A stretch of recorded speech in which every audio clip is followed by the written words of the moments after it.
Historicidade, o programa de entrevistas do Fronteiras no Tempo. Um podcast de história.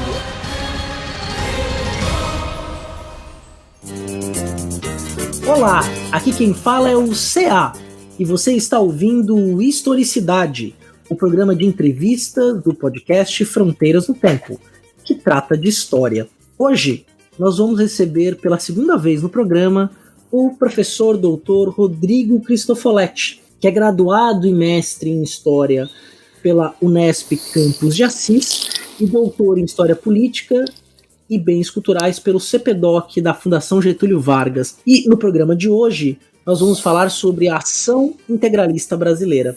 Rodrigo, muito obrigado por aceitar participar novamente do Historicidade. Meu querido César, uma felicidade para mim estar aqui falando com você, porque já tive a experiência muito gostosa de conversar com você na ocasião com relação ao patrimônio cultural, e dessa vez vou falar um pouquinho do que me fez entrar no mundo da história, né? Que foi estudar o integralismo. Eu tive a felicidade de fazer um mestrado e um doutorado sobre esse movimento político que se tornou um partido político e que depois deixou raízes na direita brasileira até os dias de hoje. E então é muito interessante retomar esse contato sobre o integralismo 10 anos depois de ter defendido a minha tese de doutorado. Foi muito próximo da sua, inclusive, né? Eu defendi num dia, você no outro, Rodrigo. Exatamente. 10 e 11 de agosto ou foi 11 e 12? Acho que 10 e 11, isso mesmo. 10 e 11, é verdade. Essas coincidências que cercam aí, essa nossa amizade, essa nossa parceria, e é sempre um prazer conversar contigo, né? Porque não é só por amizade, mas também por um respeito enorme pela sua produção, pelo intelectual que você é, esse historiador aí incrível que você é. Eu já queria aproveitar que você falou um assunto, né? Então conta um pouco para o nosso ouvinte a trajetória acadêmica que te levou a esse tema. Como é que eu cheguei ao integralismo, né? Você sabe que a minha família é do interior de São Paulo, é da cidade de Rio Claro. E Rio Claro é conhecida no mundo dos arquivos nacionais como o detentor da maior quantidade de documentação sobre integralismo disponível no Brasil hoje, que fica disponível no Arquivo Público de Rio Claro. Então, em algum momento de férias escolares, assim, logo após a graduação, eu assistindo televisão, vi que estavam inaugurando o arquivo do integralismo em Rio Claro. E aquilo me chamou muita atenção, porque ao longo da graduação eu já tinha lido algumas coisas a respeito. E, bom, na verdade acontece que foi um grande lance de sorte que me levou a conhecer esse arquivo, na época ainda no Arquivo Público de Rio Claro, que propiciou que eu conhecesse nesse arquivo uma documentação inédita que não tinha sido estudada ainda sobre o integralismo. O que a gente precisa lembrar é que o integralismo, a ação integralista brasileira, é um movimento político que se desenvolve ao longo da década de 1930, fundado em 7 de outubro de 32, e tem uma vida curta até aproximadamente meados dos anos 1938. Portanto, pouco menos de 6 anos e meio de ação integralista brasileira, que foi muito documentada, muito estudada, grandes historiadores estudaram esse período do integralismo, mas eu descobri nesse arquivo que o integralismo ele volta no pós-guerra, quer dizer, ele não fica restrito ao período dos anos 30. Nos anos 50 ele retoma com uma outra roupagem, e é exatamente esse integralismo do pós-guerra que eu estudo no meu mestrado e no meu doutorado. E dentro dessa especificidade havia um conjunto de documentos conhecido como a Enciclopédia do Integralismo, que é um compêndio de 12 volumes que foram editados ao longo de 1957 a 1961, no qual se tentava reavaliar toda a militância do integralismo, no momento em que o integralismo não fazia a menor ressonância, porque a gente está falando agora de um período democrático, né? Então isso já vão mais para quase 20 anos, mais de 20 anos, desde que eu tomei contato pela primeira vez com essa documentação. E de lá para cá, naturalmente, isso desdobrou num mestrado e num doutorado, que eu estou retomando agora com essa felicidade de retomar essas conversas sobre o integralismo. Nossa, Foi assim que eu cheguei no integralismo, dessa forma meio atabalhoada, meio sem querer, mas que me potencializou compreender um pouco essa dinâmica que a gente está vivendo hoje, né? Essa polaridade absoluta que a gente está vivendo hoje, ideológica ou moral, né? Sobretudo das pautas morais, ela tem um elemento bastante significativo e que remonta aos anos 30, remonta a esse tipo de direita que o integralismo era, né? Embora haja muitas diferenças e embora haja também muitas similitudes entre aquele momento e hoje. Pensando nisso que você está falando, né? Exatamente hoje a gente vive um momento aqui em pleno século XXI, né, de inquietações políticas, de um discurso por parcela da sociedade com um viés mais autoritário, que pede intervenções militares, com um líder carismático, líder semi-carismático no poder, mas para esse grupo um líder carismático, e que pede fechamento de Congresso, de Supremo Tribunal Federal, né, e não só isso, outras polarizações. É um período muito agitado, um verdadeiro teste para as nossas instituições democráticas, né? E aí, como você tocou no assunto, você falou da questão da direita hoje, né? E eu sei que existe um grupo qual você também faz parte, que estuda a direita no Brasil, na história da direita no Brasil, que é um GT Dampu. Inclusive já tive a oportunidade de presenciá-lo falando nesse grupo em um evento da própria Associação Nacional de História. A gente sabe também, por outro lado, né, que a história não tem repetições, né? Não existe o presente que repete o passado, né? Não é uma questão cíclica, mas existem questões que são análogas no tempo, algumas questões que voltam ou que são reminiscências de um movimento histórico que não morreu. Quando você diz para mim que você vai estudar o integralismo nos anos 50, e a gente olha hoje que talvez, ao invés da figura do Plínio Salgado ser ressaltada, a gente tem, por exemplo, a figura do Enéas. A gente vai ter, ao longo dos anos 50 para frente, uma série de outras direitas que ao longo do tempo tentaram se consolidar, né? Você falou do Enéas Carneiro, que ao longo dos anos 90 se consolidou como uma direita mais, vamos chamar, uma direita caricata, no sentido de que trazia roubos de nacionalismo, mas que por detrás daquilo havia uma pessoa que tinha um gabarito intelectual mantendo certa coerência, né? Hoje a gente percebe que a coerência intelectual não é um atributo efetivo dessa direita que se coloca no poder, né? Quando você fala a respeito do líder carismático, eu lembro um pouco daquela frase famosa do Eric Hobsbawm, né, que dizia que em momentos de convulsão social causam momentos de comoção social que abrem flancos para a ascensão de líderes carismáticos. O que aconteceu no Brasil foi um pouco isso, né? A gente teve um momento de convulsão social causado muito em função de uma grande teatralização que foi realizada a partir da demonização da esquerda no Brasil, e isso causou uma comoção de grande parte desses 57 milhões de pessoas que votaram nesse tipo de direita, e que é um voto muito mais no sentido contrário à permanência da esquerda do que propriamente um voto de confiança partidária ou ideológica ou de plano político, né? Agora, é muito interessante que o espectro do integralismo tenha sobrevivido, né? No final do ano passado, no Natal do final do ano passado, a gente viu que um grupo que se auto-intitulava integralista cometeu um atentado, né? Jogando um coquetel molotov lá nas dependências do Porta dos Fundos, né? Quer dizer, e isso retomou uma discussão muito que já tinha se arrefecido um pouco ao longo do tempo, mas a questão é, quem são esses grupos ou esses grupelhos, esses grupos pequenos que fazem bastante barulho na internet e que se arvoram serem integralistas, né? E essa é uma discussão importante, porque se toma como integralismo algo que não foi no passado, né? O que foi efetivamente o integralismo? Essa é até a minha própria pergunta para você explicar para o nosso o que foi, quais eram as ideologias, os pontos principais, projeto de Brasil. Exatamente, eu acho que nos anos 30 o integralismo ele nasce numa tríade de intelectuais bastante importantes, conhecidos, que era o Plínio Salgado, o modernista Plínio Salgado, né? O Miguel Reale, o pai, não o filho, né? O filho que formulou o pedido de impeachment da presidente Dilma, quer dizer, o pai dele, o O Miguel Reale, ele foi o número 2 do integralismo, era o grande pensador intelectual, né? É dele que advém o conceito de sigma, né? Que é o símbolo do integralismo, sigma da soma, né? Por isso integralismo, a compreensão de que havia uma integralidade na nação brasileira e que, por conta disso, 3 movimentos espontâneos nasceriam.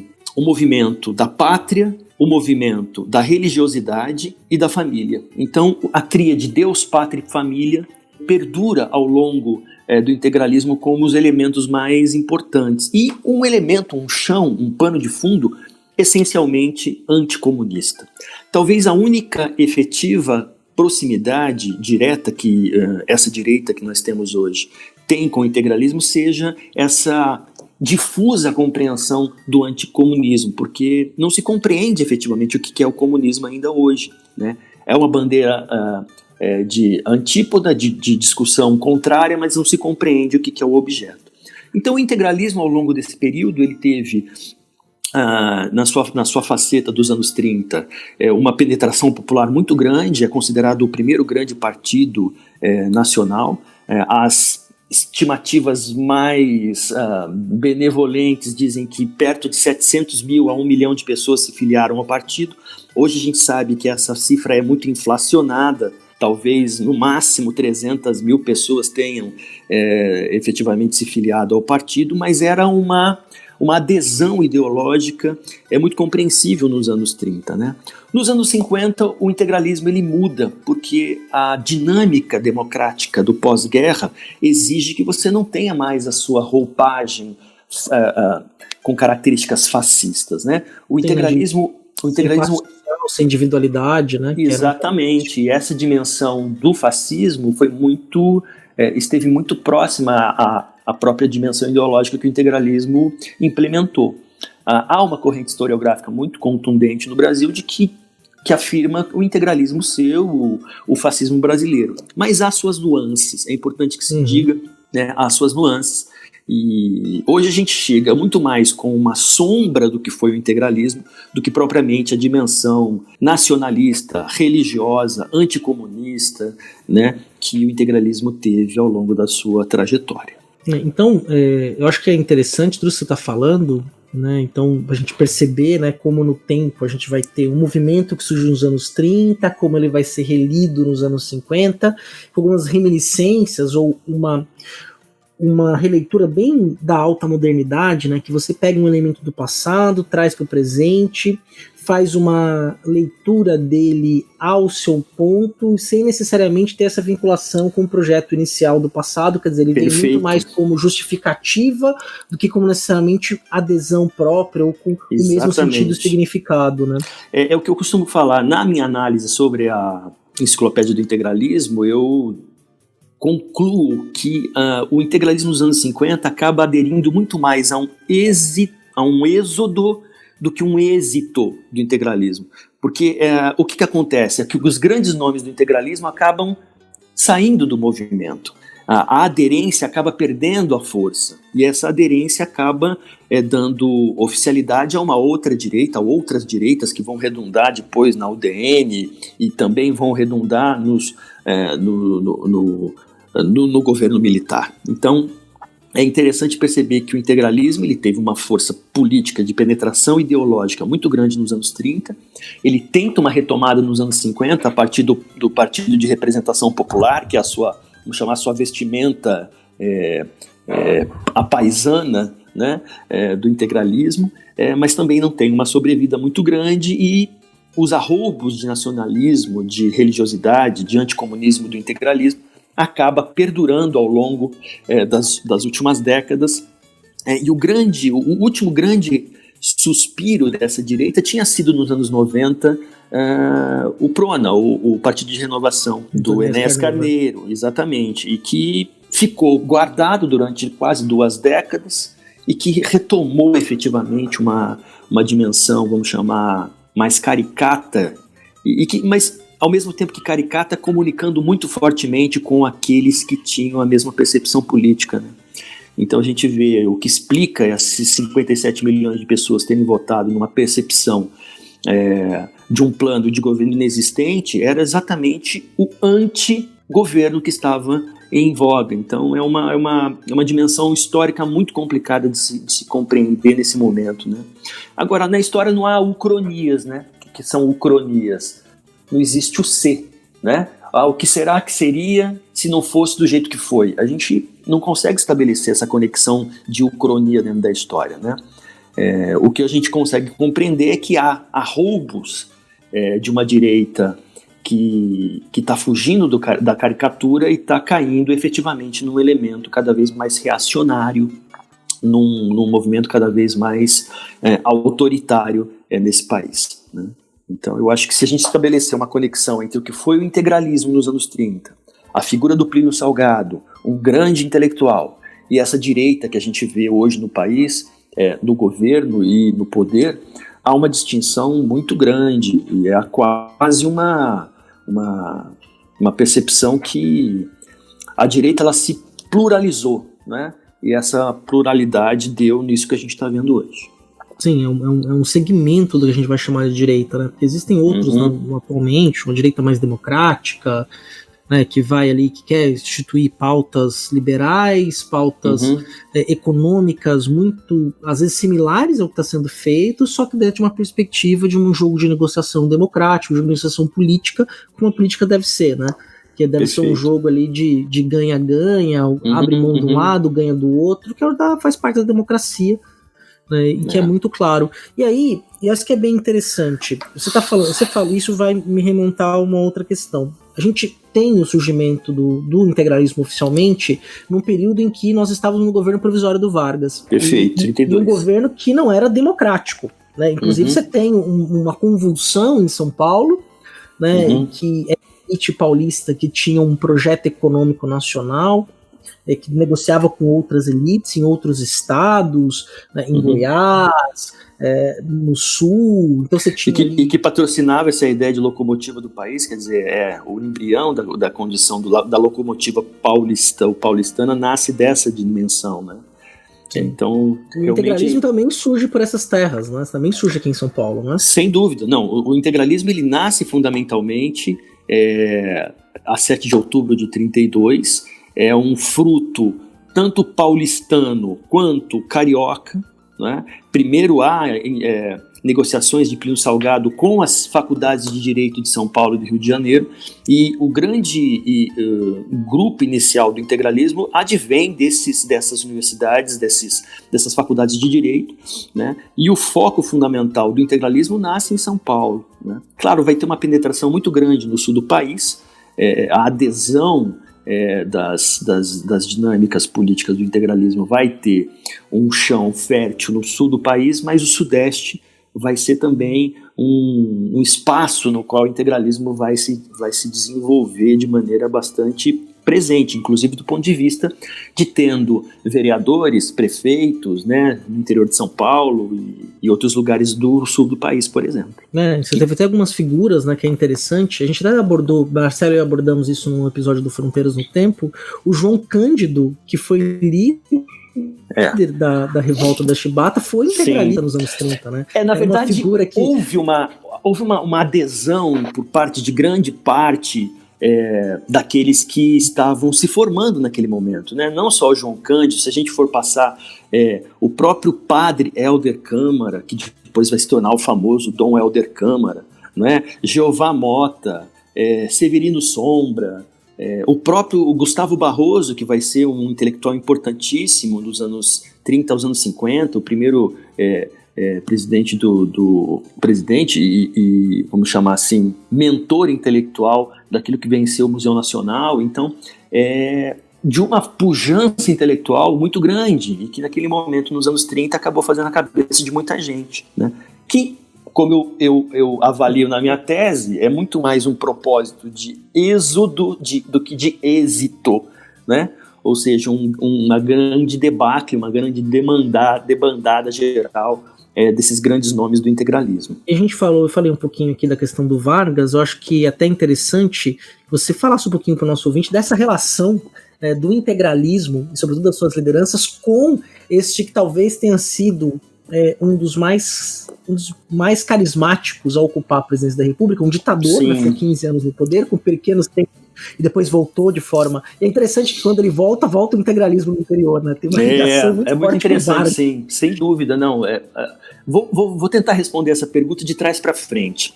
Em 1938, portanto, logo depois do advento do Estado Novo, Plínio Salgado vai ser convidado a ser o ministro da Educação de Getúlio Vargas e ele declina, quer dizer, e por conta de declinar o convite, acaba se autoexilando em Portugal. Por que isso? Porque ao longo dos anos 1932 a 1937, o integralismo ele foi uma real ameaça à permanência do Getúlio Vargas, né? Todo aquele aparato militar, aquele aparato simbólico do integralismo acabou chamando muito a atenção do governo e uma certa aproximação pendular com o Getúlio Vargas. Ora ele afagava, ora ele distanciava Plínio Salgado, que de fato em 1938, se não houvesse o golpe de 37, haveria as eleições de 1938, nas quais Plínio Salgado já era um dos candidatos dados como certo, né? Então, haja vista a sua grande penetração popular naquele período. Então, a relação entre Getúlio Vargas e Plínio Salgado e o integralismo é muito pendular. Acaba que, com o golpe de 37, o integralismo, como todos os partidos, são fechados. Plínio Salgado acaba ficando um tempo preso no Brasil e logo depois se autoexila em Portugal, ficando lá até 1946. Então, nesses 7 anos de autoexílio, eu falo autoexílio porque ele mesmo preferiu ir para lá do que ficar compactuando, né, com a dimensão do governo que havia imposto aquele regime ditatorial. Isso não significa que ele também não tinha a perspectiva ditatorial, né? A proximidade do Plínio Salgado com o fascismo italiano é notória, né? Uhum. Recentemente, os pesquisadores do integralismo, sobretudo o Fábio Bertonha, professor da Universidade de Maringá, atestam essa proximidade clara entre Mussolini e Plínio Salgado.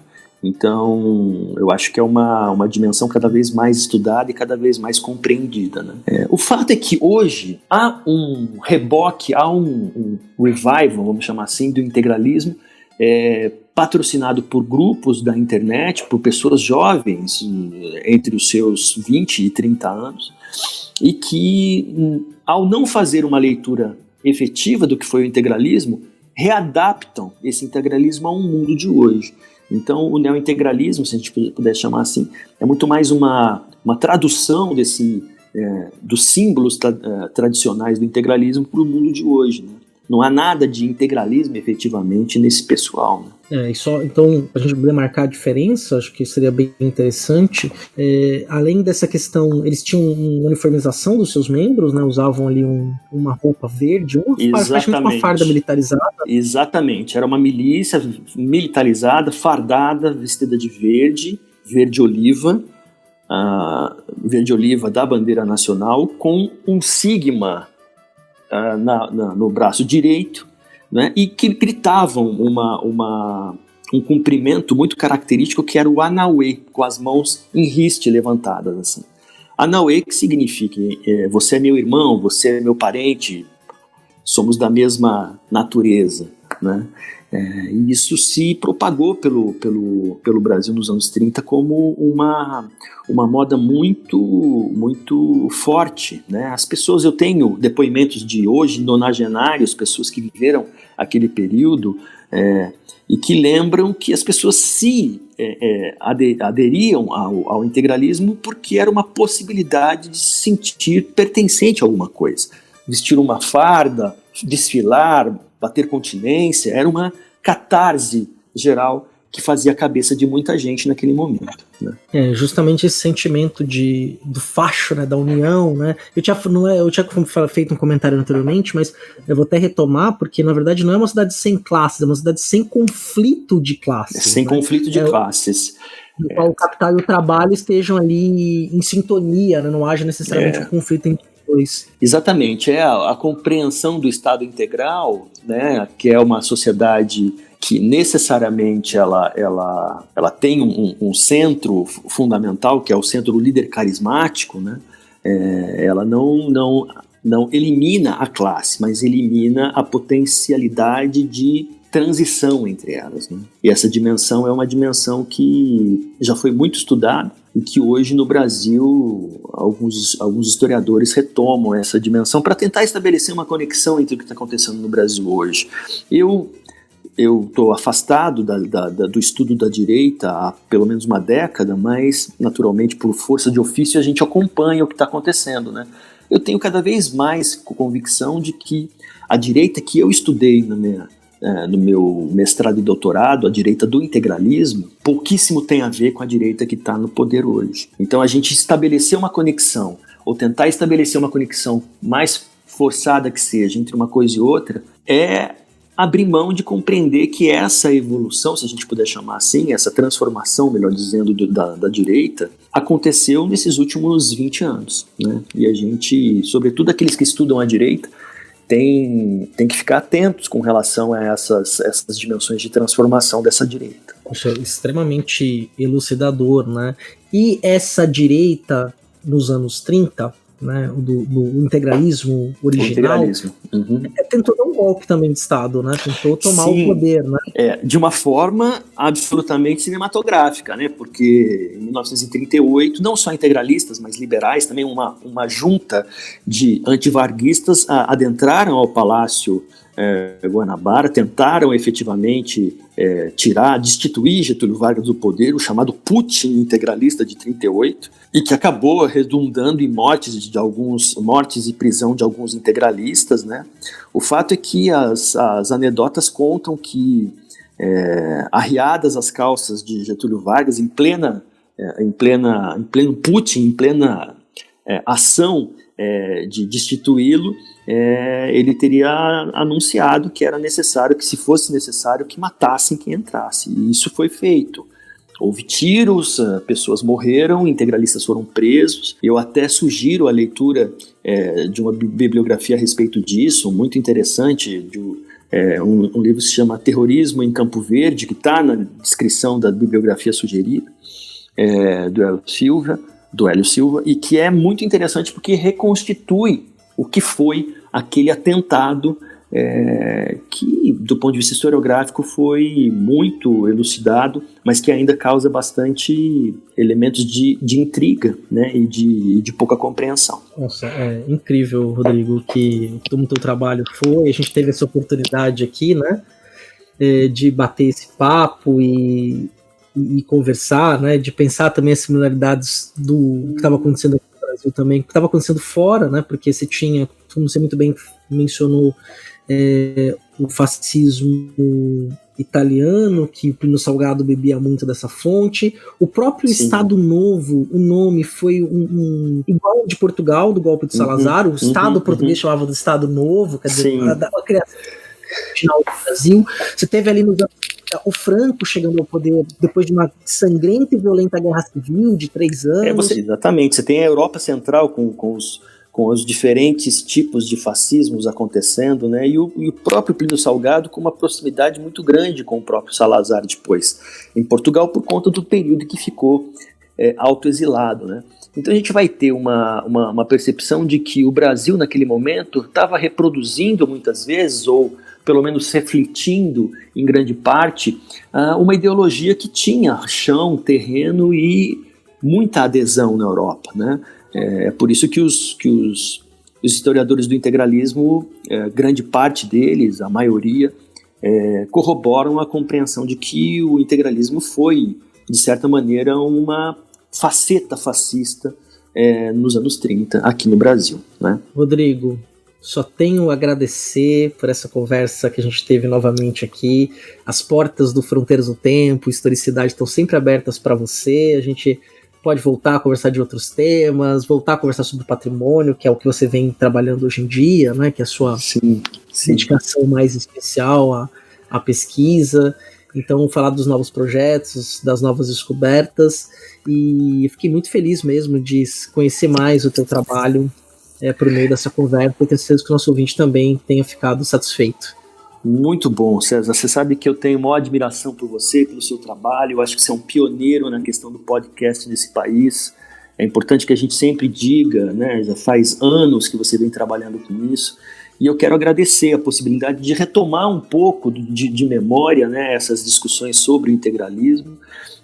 Devo dizer que hoje há no país grandes especialistas trabalhando com isso. Eu fiz questão de cuidadosamente deixar uma bibliografia muito contemporânea com relação a isso para quem quiser acessar. E eu queria dizer para você que o meu ponto de vista, que pode parecer em certa medida impressionista com relação a isso, na verdade é um pouco a leitura do que a gente faz no nosso contemporâneo, né? Embora eu não seja hoje um ativista com relação à leitura da direita, eu me preocupo muito com o que a gente está vivendo e, em certas medidas, eu vejo similaridades com o que aconteceu em tempos atrás. Guardadas as proporções, eu acho que a gente tem hoje muito mais condições de compreender o que é essa direita do que nós tínhamos nos anos 30. Né? E é engraçado, que é uma reflexão e é uma questão que talvez você consiga, é uma impressão que eu tenho, mas talvez você consiga esclarecer. Eu não vejo, por exemplo, eu não estou enaltecendo, tá? Pelo contrário, mas eu não vejo, por exemplo, o integralismo atacando as universidades. Não há. Anti-universitário, né? Anti-universitário, né? O staff e o estofo intelectual dos integrantes ou dos representantes da direita de outrora é inimaginavelmente diferente do que a gente tem hoje. Se a gente pegar os ministérios e se a gente pegar a linha de frente dos intelectuais que se arvoraram de direita nos anos 30, nos anos 50, mesmo nos anos 60 e 70, a gente vai perceber que, infelizmente, a gente efetivamente está vivenciando uma era de mediocridades, né? Quer dizer, não é só a adesão por um absurdo que a prevalência da truculência, é para além da prevalência da truculência, né? A gente está vivendo efetivamente um período em que a banalidade e que o escárnio se consolidaram e vem se consolidando. Então eu acho que a gente efetivamente conhecer a história da direita no Brasil nos ajuda inclusive a perceber que é inimaginável que a universidade pública nesse país seja tão alvejada como tem sido, né? Então eu acho que essa sua lembrança é muito pertinente e faz jus ao que a gente está vivendo hoje. Obrigado, Rodrigo. Eu desejo aí um ótimo trabalho na Universidade Federal de Juiz de Fora, onde você está no Departamento de História e na pós-graduação também, não é? Na pós-graduação em História da Universidade Federal de Juiz de Fora, uma universidade muito importante no nosso sistema universitário, com grande contribuição à historiografia brasileira e nacionalmente. Temos até um padrinho aí que é também professor daí, da área de comunicação, que trabalha em medicina e tal, então é bem interessante. Fica a lembrança para ele aí. Fica assim. Meu querido, é o seguinte, então para quem quiser conhecer um pouco mais sobre o integralismo, a gente tem uma bibliografia sugerida aí, grandes historiadores hoje têm se debruçado nessa questão. É importante que a gente chame a atenção de que estudar a direita no país hoje é um exercício de história do tempo presente, porque a gente está vivenciando isso, né? Já se foi a época em que a gente falava que quanto mais distante o objeto, mais história é, né? Eu sou um entusiasta da compreensão da história do tempo presente. Eu acho que a gente tem que ter o estatuto epistemológico disso muito claro e que a gente tem que abrir um pouco a nossa compreensão para outros tipos de história que não sejam as tradicionais. Então, quero te agradecer muito, me coloco disponível para a gente poder bater esse papo, porque é sempre muito legal revê-lo e conversar com você. Com certeza, Rodrigo. Já está feito o convite, vai ser garantida a sua participação aqui em outros momentos. E ouvinte, não sai daqui, que ainda tem uns recadinhos rápidos no final. Vou agradecer novamente ao meu amigo, historiador extremamente competente, Rodrigo Cristofoletti. Até daqui 15 dias no Fronteiras no Tempo. Fica aí que tem recadinhos. Abraços!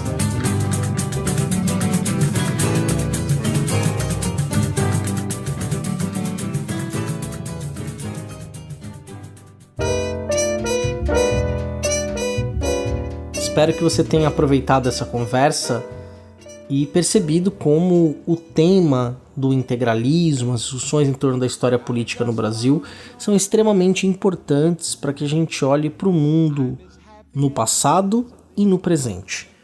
Claro que ao olhar para o presente a gente tem que fazer reflexões mais profundas, não acreditando que seja uma repetição ou mais do mesmo, mas entendendo as transformações ocasionadas pelo próprio tempo e pelas transformações da sociedade. Se você gostou desse episódio, quer comentar, quer conversar, quer ampliar a discussão, você pode ter alguns caminhos, né? O primeiro deles é ir lá no portal Deviante, no post desse episódio, ou no fronteirasnotempo.com, qualquer um dos dois, nós agradecemos de toda forma, e comentar no post do episódio. Eu não sei se você sabe, o Fronteiras no Tempo tem duas casas. O fronteirasnotempo.com, que é a nossa casa original, e a nossa casa principal, que é o portal Deviante, que é um portal de divulgação científica que conta com 10 podcasts em casa, né? Temos aí excelentes companhias e o nosso irmão maior, irmão mais velho é o SciCast, porque a ciência tem que ser divertida. Então, vamos lá. Então, se você gostou, comenta no post,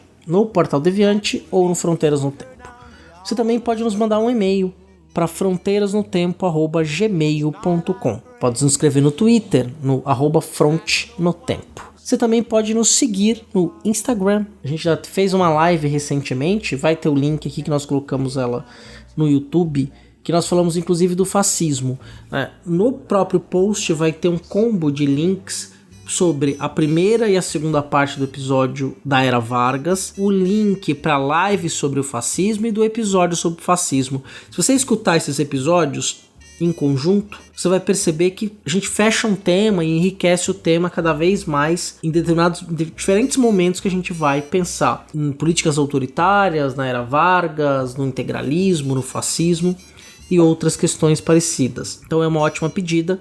Vai ter link também do primeira vez que o Rodrigo Cristofoletti participou do Historicidade, falando sobre patrimônio imaterial e cultural, uma entrevista riquíssima, ainda da primeira fase do Historicidade, que foi feita em vídeo, mas também tem versão em podcast. Então você pode ter as duas opções. Você pode aproveitar e se inscrever no nosso canal no YouTube, que é o Fronteiras no Tempo. Faz uma busca no YouTube, vai ter o link no post. Se você preferir de maneira mais rápida, chega no nosso canal e assina. O que a gente faz no canal? A gente publica os podcasts também. Tá um pouquinho atrasado, mas a gente publica também lá no YouTube. As nossas lives também vão aparecer lá. A gente pretende fazer mais vezes isso. E se você quiser que esse projeto tenha regularidade, amplie-se, traga cada vez mais convidados, como o Rodrigo Cristofoletti, continue existindo, você pode participar do nosso financiamento coletivo. Para fazer isso, tem duas formas. A primeira é pelo Padrim, que é padrim.com.br.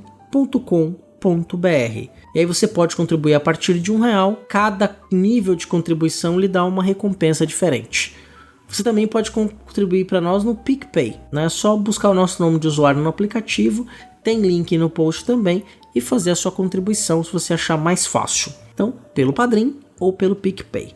Uma das recompensas, por exemplo, a partir de R$10 você pode fazer parte do nosso grupo de WhatsApp, o que você vai encontrar outras madrinhas e padrinhos no grupo, que é riquíssimo, as conversas são muito interessantes, recomendo, assim, é um dos melhores grupos, não é porque é dos padrinhos do podcast, não tô puxando o saco não, mas é um dos melhores grupos que eu tenho no WhatsApp, pelo nível das conversas, e lá tem de tudo, advogados, médicos, assistentes sociais, estudantes de história, né, e de diversas áreas, né, apaixonados por história. Então fica aí o convite para nos ouvir daqui 15 dias e também, se puder e se quiser, para nos apoiar no Padrim ou no PicPay.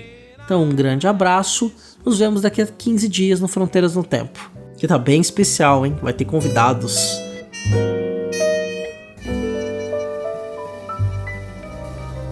Este programa foi produzido por Mentes Deviantes.